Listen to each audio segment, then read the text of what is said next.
All Renegades of Puck to the trenches. I'm your host and captain, Crazy Charlie Saunier. Welcome to the bunker. Welcome to Renegades of Puck TV. It's time for the debriefing of the Nashville Predators versus the New York Rangers. The Nashville Predators closed out a 4-game homestand to open the season, and unfortunately, I now have a record of 1-3, and the offense so far is nearly non-existent. We'll get into it and we'll talk all about it. But first, let me give you a couple of the details and the particulars. Thank you for joining us here on the debriefing on Renegades of Puck TV. We've now been at it for a week, and we're getting just a little bit better each and every day, and I can't imagine where we're going to be several weeks from now. We're going to keep grinding it out each and every day. We're your go-to source for Nashville Predators, Middle Tennessee, and hockey culture coverage right here from the bunker with me, your host and captain, Crazy Charlie Saunier. Now, I will be joined by the Renegades of Puck, giving you their analysis and their opinions. Nostradamus will talk about everything that happened between the emerging future goaltending star matchup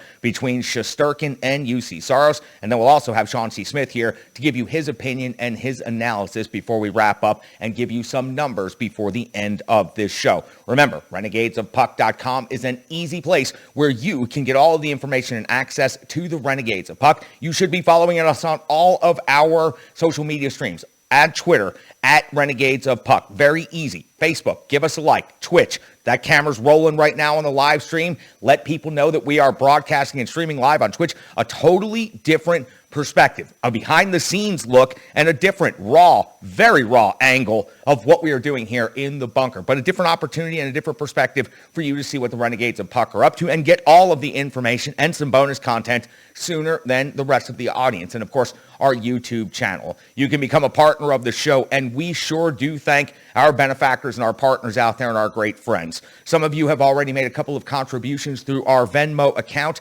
at Renegades of Puck, or you can just scan the QR code that you're seeing on the screen right now with your phone and go ahead and make a donation. Even $1 helps the Renegades of Puck. Let us know. We will go and meet with businesses anywhere. We are looking to add new partners like Rebirth Sports, who's just an incredible partner here to the Renegades of Puck. Look at this jersey. Look at these fantastic threads. They are hockey tailors. I can't wait to be telling you more about our partnership with Rebirth Sports coming up over the next weeks and months as the season goes along. A lot of great things in the works and a lot of great promotions. Also, Stripe Digital and Design, helping us with the logo, helping us with the design of everything that we've done here and helping get everything up and running here at the bunker. And, of course, Strong Style Fit, helping keep me lean and trim and getting me ready and hyped up and fired up and ready to get into the bunker and into the trenches to lead each and every one of the Renegades of Puck. You, too, can be a partner of the Renegades of Puck. Give us an email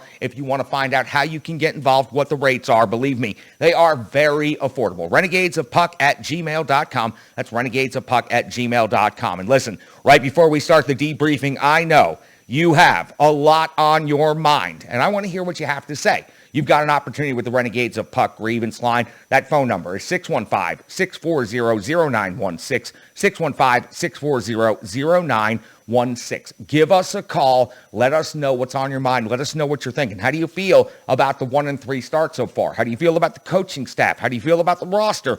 Whatever thoughts you have on your mind, this is your opportunity, completely anonymous. You're welcome to vent. You're welcome to say whatever you want, and I'll choose from the best of the messages, and we'll bring them to you here on Renegades of Puck TV. Again, that is the Renegades of Puck grievance line. Give us a call on there at 615-640-0916. Leave a message 24 hours a day and say anything, absolutely anything that you want. That's what being in the trenches with the Renegades of Puck is all about. The passion, the fire, the fury. Bring it. Bring it to the grievance line. Bring it to the trenches here with the Renegades of Puck. All right, let's go ahead and get into this debriefing. We've got a lot to talk about.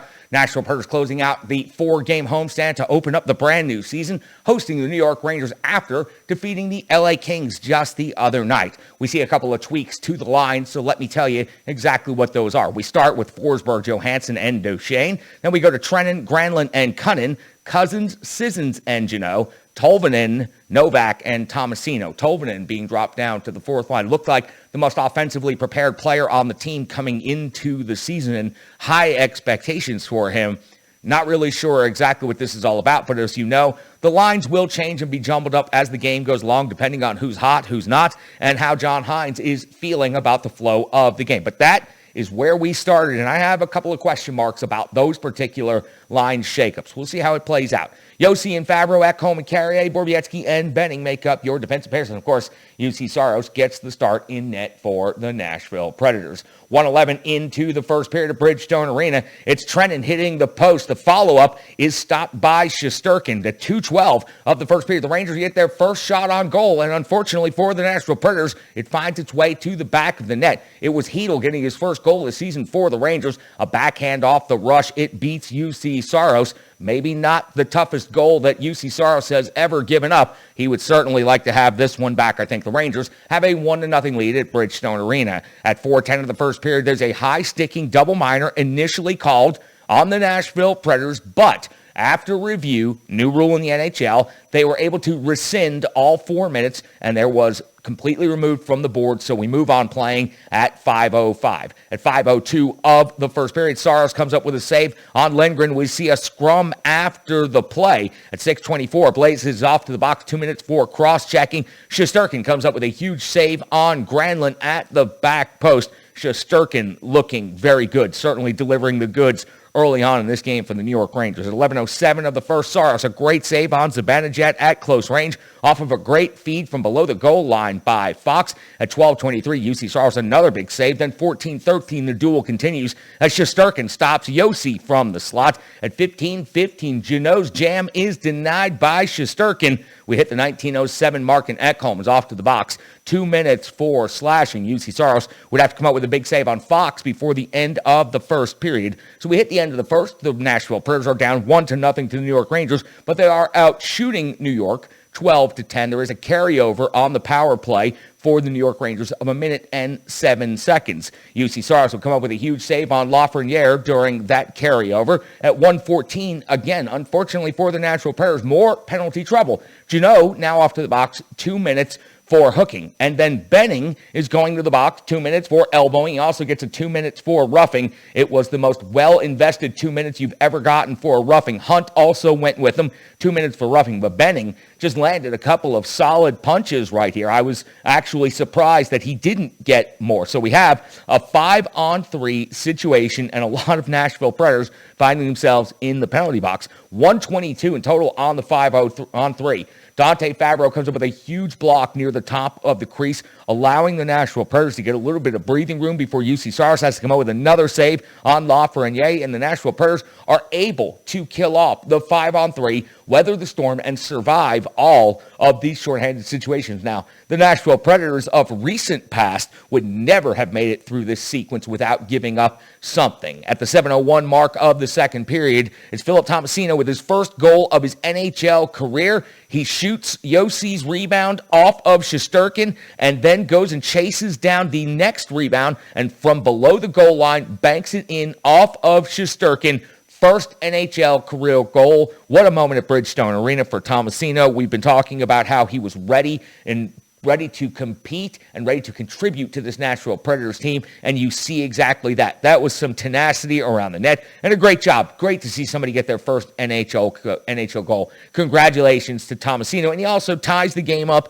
at 1 apiece. At the 8:48 mark of the second period, we see a large scrum. Granlund got tripped and went into the boards kind of awkwardly, and the Nashville Predators certainly were looking to respond. A little bit of pushing and shoving, but no penalties at the end of that. 12:35, Shesterkin back to work with a glove save, and it looked rather routine on Matt Duchene. The Preds have done a good job after all the shorthanded sequencing, plus the 5-on-3. They've done a nice job of rebalancing this game, and now they are competing. 13:28, Saros comes up with a save on Rooney off of the rush. At 13:53, Jeannot is off to the box yet again in this game. 2 minutes for cross-checking in front of the offensive zone, right in front of Shesterkin. Kind of a soft call if you ask me, but it is a point of emphasis, as they like to say, for the NHL officials this season to be calling these cross-checks a lot more. And we see Jeannot off to the box, and then we see Zibanejad hit the post for the New York Rangers. The Rangers hit a number of posts in this game. At 16:44, Blazes off to the box, 2 minutes for interference.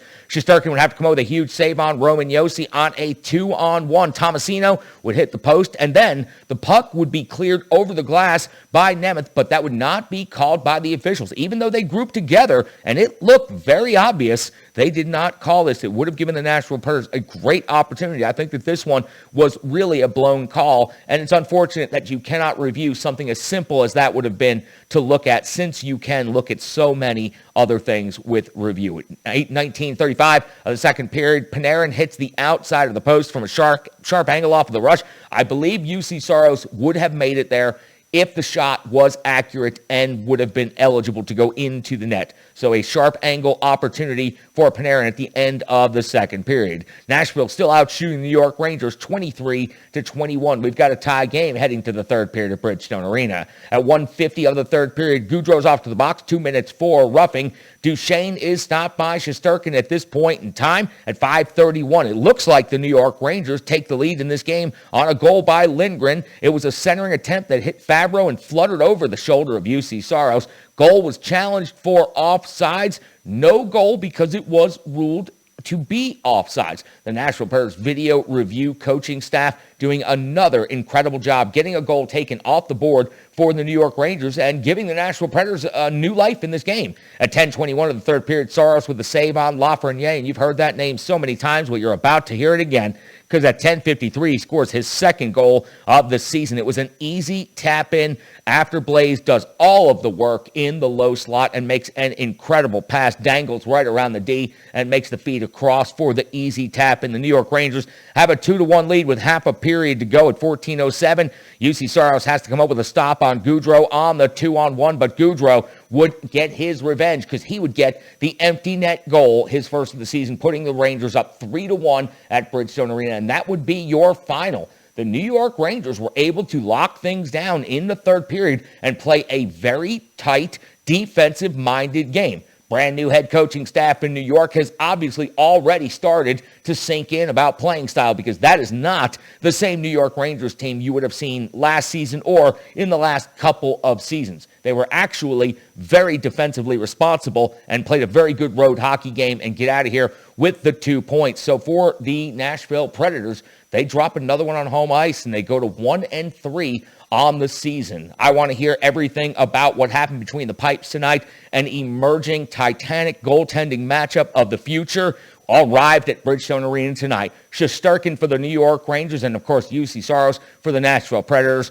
Saros was 27 out of 29 in this game. Mostradamus is going to talk to me about everything that happened between the pipes tonight. You can find him on Twitter at GreekGoalie35. He's the starting goaltender of the Renegades of Puck. Mosh, tell me what you saw in the game tonight. Thank you very much, Charlie. You mentioned it in the briefing before this game. A great goaltending duel was about to happen. UC Saros and Igor Shesterkin, 25 and 26 years old, going at it head-to-head, and they did not disappoint. Igor Shesterkin, 28 out of 29 tonight for the victory. UC Saros, the hard luck loser, 27 out of 29 for him. Would have liked that Philip Hedl goal back, I'm sure, early in the first period to get things started, but he was absolutely rock solid after that. Kept the team in it when they really had nothing going on in the third period. It went almost 14 minutes without a shot on goal in the third period in a tie game. That's not going to get you any victories, whether it's on home ice, whether it's against the Rangers, whether it's against Toronto. Doesn't matter who it is. You've got to get shots on goal and put pressure on the goaltender. But can't blame him for the first two periods at 24 shots on goal, and Shesterkin was absolutely on fire. And the only goal given up was, of course, Philip Tomasino's goal, his first NHL goal for him. Again, fortunate bounce. Ends up bouncing in off of Shesterkin from behind the net. You're going to get a bounce like that every once in a while. That's the only time the Preds scored was from below the goal line. So Shesterkin was absolutely fantastic. Saros also just as brilliant. Unfortunately ends up on the losing end of things. 3 out of the first 4 at home ends up with a loss for the Nashville Predators. Not the way you want to start out the season, but again, this is that competitive rebuild. Close games all the way to the end. You had a couple empty net goals almost in every game. And the Preds, again, hard luck losers. Charlie, back to you. Thank you so much, Mosh. Very much looking forward to seeing these two goaltenders not only competing against each other in the future, but competing for individual hardware, as I truly believe what we were treated to at Bridgestone Arena tonight is the future of goaltending, if not the now of goaltending in the NHL. Couple of things to get to before I kick it over to Sean C. Smith. For the Nashville Predators in 4 games, 8 goals now, 1-3 on home ice, and what we used to call the impenetrable fortress Bridgestone, I do not believe it is necessarily the case right now. I said we weren't going to stress over the results. We needed to see how the team was going to start to gel and start to play together and hold some of a more critical analysis for once we got about 10 games and beyond into the season. But 8 goals in 4 games on home ice is not going to cut it at any point in time. Johansson, Forsberg, and Duchesne, yes, there's a lot of weight on them, but there's also a lot of money in their bank accounts. They need to do better than 3 goals and 4 assists on the season for a total of 7 points in 4 games. Again, the team has 8 goals in total. The first line has a total of 7 points, and you can't blame UC Saros for that. He's been playing very good, only giving up 2 goals per game. He's given up 8 total on the season, 103 out of 111 at this point in time. I got a couple other team-wide stats and some numbers, plus an update on the NHL scoreboard before we wrap things up. But I need to know everything that happened at Bridgestone Arena tonight, and there's no better person to go out on the front lines and hear from than Sean C. Smith from ontheforecheck.com. You can find him on Twitter at SCSOTF. He's got the intel that you need to know, and I need the update. Sean, take it away. Thanks, Charlie. Hey, Renegades. It's Sean C. Smith here at Bridgestone Arena. And you saw the game tonight, and you know it didn't end so well for the Nashville Predators. Of course, things stayed pretty close for the majority of the game, but as you probably remember, the Predators pulled UC Saros with a few minutes remaining in an attempt to score, and a lot of sloppy passing after that really kind of derailed their chances for it. Of course, some things that I'm going to say I wasn't particularly impressed with on that was seeing some dump ins when you have a man advantage and an empty net. That's never a recipe for success. I'm not sure why that happens. Maybe it was just a desperation play, but either way, it ended up not panning out as the Rangers were able to capitalize on that empty net right at the end of the game in the waning seconds and bump the score up to 3-1. Now, some things I saw that I liked tonight was very tenacious play. The Preds stayed hard on the puck, and they played the body hard against the Rangers too. A lot of fighting, a lot of guys getting knocked around, and this was a little bit of an escalation from playing hard on the puck, as you saw in the past few games with the Predators also playing hard on the body as well. Of course, the idea there is that this wears the other team down and opens up the ice toward the end of the game, and you did not see the ice open up tonight. The result of that was probably the result, at least from what I saw, of some sloppy passing. So that looks like something the Predators are going to need to get under control if they hope to use that strategy of wearing teams down in order to open up room on the ice toward the end of the game. If they can't get that together, you're going to see a lot of stuff like this tonight, and that's not what anybody wants. But I will say, my big takeaway from the night was seeing second-line Yakov Trenin.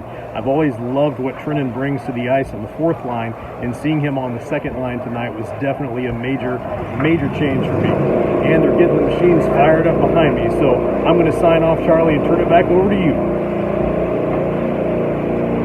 Sean C. Smith with the outstanding analysis, the intel that you need to know, and you can find him here on Renegades of Puck TV as often as I can get him on here. And you can also read his work at ontheforecheck.com. Sean C. Smith, a real star in the making here on the Predators coverage landscape, and I sure do appreciate him taking some time. Couple other team-wide stats. Brian Baston from the Renegade Analytics Desk isn't going to be in the recap tonight. He'll be back with a preview in the next briefing. So let me just give you a couple of stats from inside the numbers. Hits in this game. Thought it was more physical than the box score indicates. The Rangers with 15 hits, the Predators with 10 hits in this game. Really looked like at certain points it could percolate and something could bubble over, but that never ended up happening. Interconference matchups are sometimes kind of kooky, and tonight was one of those where the teams felt each other out for a while and then maybe decided if they wanted to scrum, but then ended up not. The Nashville Predators won more faceoffs than the New York Rangers, 35-29. Another good game for the Nashville Predators down the middle. Special teams, bad night for power plays. Total 0 for 7 between the two teams. The Preds 0 for 3, the New York Rangers 0 for 4, but much worse for the Rangers. Not only 0 for 4, but had a 5-on-3 for 122. Block shots, only 4 for the Nashville Predators. You expect with the amount of time they were shorthanded that just automatically they would have more block shots than 4 for the game. The Rangers had 10 giveaways. The Preds had 12 giveaways in this game. Sean C. Smith has been really talking a lot lately over at ontheforecheck.com and here on Renegades of Puck TV TV about the Nashville Predators' inaccuracies and some of the deficiencies in their passing game. And when you see the number of giveaways, that is a great indication that Sean C. Smith is really onto something. And we're going to continue keeping an eye on that. Let me give you an update on some scores from around the league as the Nashville Predators did fall to the New York Rangers. It was also the Carolina Hurricanes 4-1 over Montreal. San Jose defeated Ottawa 2-1. Florida over Colorado 4-1. Washington over New Jersey 4-1. The Columbus Blue Jackets beat the New York Islanders in overtime 3-2. Calgary shut out Detroit 3-0. Vancouver defeated the Blackhawks 4-1. And the Nashville Predators' next opponent, the Winnipeg Jets, put up a 5 spot tonight over Anaheim. Not that exciting putting up 5 goals against Anaheim, but still, Winnipeg getting going in the right direction after starting off the season very tough. For the Nashville Predators, a back-to-back is what's coming up next. UC Saros will probably get the rest in one of the games. Winnipeg is first, Minnesota is second, Saturday and Sunday. We will have briefings and debriefings for all. We may have to combine some of the intel and some of the information to make sure we get it to you as quickly as possible, but you can count on the Renegades of Puck and jump in the trenches. We will be right here delivering the goods. I promise you we will not fail. Each and every one of the Renegades are ready to do their part and contribute, and I sure hope you can do the same. Remember, you want to be a correspondent, you want to tell your hockey story, you want to let us know what's going on with your team in your town, whatever it is, and how whatever surface you play on. Renegades are everywhere. Tell us your story. Get in touch with us. Find out how you can send us in a video. We'll tell your story. We'll get it right here on Renegades of Puck TV. I've got a couple of really cool things coming up from Colby Collier over at MD Media. He is just doing some of the most insane hockey footage, hockey coverage out there all across the landscape. Everywhere, all around the world. It's so cool. I'm going to bring you some of his videos real soon. We've been coordinating and talking back and forth. Remember, leave those voicemails. Go to renegadesofpuck.com. Hit us up on the social media and jump in the trenches with the Renegades of Puck each and every day. Oh, God, I love you guys so much. Stick taps, love, and respect, everybody. I'm your host and captain, Crazy Charlie Saunier. Renegades of Puck, you're dismissed from the debriefing. We'll see you for the briefing. We've got a back-to-back coming up, and we have to talk about the Winnipeg Jets and the Nashville Predators going out there on the road for the first time. I'll see everybody tomorrow.